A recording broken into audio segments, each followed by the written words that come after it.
The impeachment inquiry into President Trump is expected to move into the next phase, with public hearings set to begin in less than a week. And in anticipation of this, the White House is adding new personnel to help with impeachment messaging. Ben Tracy has more from the White House.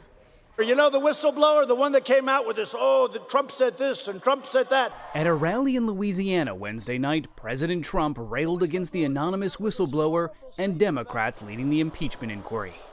It's an illegal act as far as I'm concerned. The president continues to double down on his defense. There was no quid pro quo. I had a perfect phone call, a totally perfect phone call. But at least 5 witnesses have now testified there was. A transcript released Wednesday shows acting U.S. Ambassador to Ukraine, Bill Taylor, testified that his clear understanding was that the security assistance money would not come until the president of Ukraine committed to pursue an investigation into President Trump's campaign rival, Joe Biden. The president has insisted for weeks that he can handle defending himself by himself. I don't have teams. Everyone's talking about teams. I'm the team. Well, now the president is apparently getting one. CBS News has learned the administration is now beefing up its communications team, bringing in former Treasury Department spokesperson Tony Sayegh and former Florida Attorney General Pam Bondi to help the White House fight back. This is a political vendetta. Republican lawmakers who have been publicly defending the president have been warning the White House that it's losing the PR battle. I think they're working on getting a messaging team together. The White House is now sending a representative to a daily meeting on Capitol Hill, where Republicans are coordinating their message and strategy on impeachment. That was Ben Tracy reporting. Joining me now is Keir Dougall. He is a CBSN legal contributor and former assistant U.S. attorney for New York's Eastern District. Thank you for joining us. Good morning. So, as a prosecutor, what does it say to you when you hear the White House is hiring additional personnel to help manage the messaging? Right. So it sounds to me like this isn't just a PR problem. It sounds to me like this is an actual problem.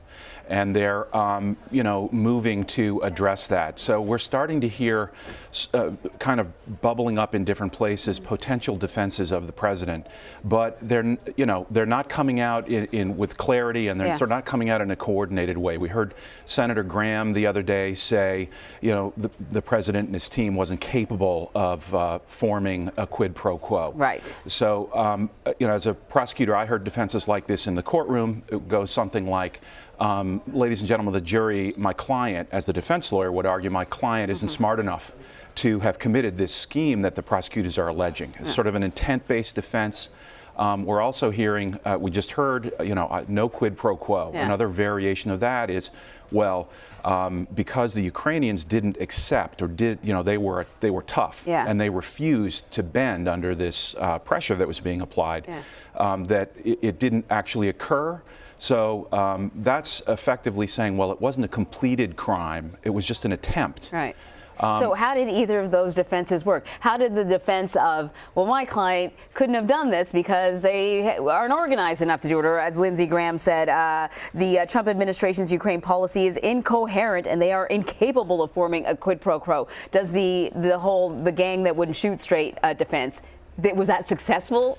Well, when you would see it in court? Well, not in the cases that I did. Right. And so as a prosecutor, then you turn to the evidence and you look at the specific, at the coordinated, if it was there, the coordinated strategy. We see some of those elements here. We see the call. We see the request. We see the moving the Ambassador Marie Yovanovitch out of the way. We see what looks to be like a pretty well-organized effort to create that irregular channel that Ambassador Taylor has talked about in his testimony, outside of the regular diplomatic channel with the Ukraine, where Rudy Giuliani and his associates are effectively pushing this effort to demand that the Ukraine provide political help to the president in exchange for either an on-camera, appearance or the military aid to the Ukraine. So when you start to see this sort of well-orchestrated, coordinated effort to achieve your goal, even if ultimately the Ukrainians are a tough cookie, and don't fall prey to this scheme, you lose the ability to make that argument that, you know, it was gang can't shoot straight, Right. not smart enough to get it done. Yeah, and what I have noticed with the testimony, it seems like, you know, there are many components to this argument, and it seems like with the testimony we hear from somebody who presents one component and then somebody who corroborates that other person, and it's kind of sort of working together as they move along. But another sort of element of the defense that we have heard is that quid pro quo, you know, it's a phrase, it's a legal phrase, but what people don't understand is, like, this is how foreign policy is done. So it's not that bad. You know, it was a perfect call. Yeah. So so there are a lot of elements here. We always have to remember that. So as a prosecutor, I talk about criminal trials, and there are a lot of good sort of parallels and corollaries between an impeachment and a criminal trial. You can look at things and say, well, that looks like that, and that looks like that, but really, it's a political an impeachment is a political process. It's a different, you know, it's a different kind of an animal. And Right. so, although you may have all these different formal defenses that might work in a criminal setting, politically they probably don't work. The corroboration is really important. I think it's important that the Democrats looks like they've chosen what they believe to be their best witness to put Mr. Taylor up front, the West Point grad, the guy who's been in service for 50 years of the United States. Corroboration is really important. The other thing that's really key in a criminal case is always intent. But the question here in impeachment is, does it really matter if the United States' national security has been harmed? Does it really matter whether it was done because, you know, the president was blundering or because he was venal? Right. The harm is still there. The Right. political harm is still there. And so I think the question that the Senate, likely if the House does vote on impeachment, that the Senate is going to have to consider is this even a defense? Right. I think that is a great point. I think people look for a crime.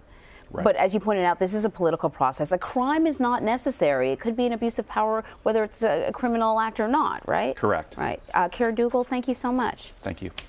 So if there's anything you missed on the impeachment inquiry, there's still time for you to catch up before the public hearings begin next week. All you have to do is read our blog. Head to cbsnews.com.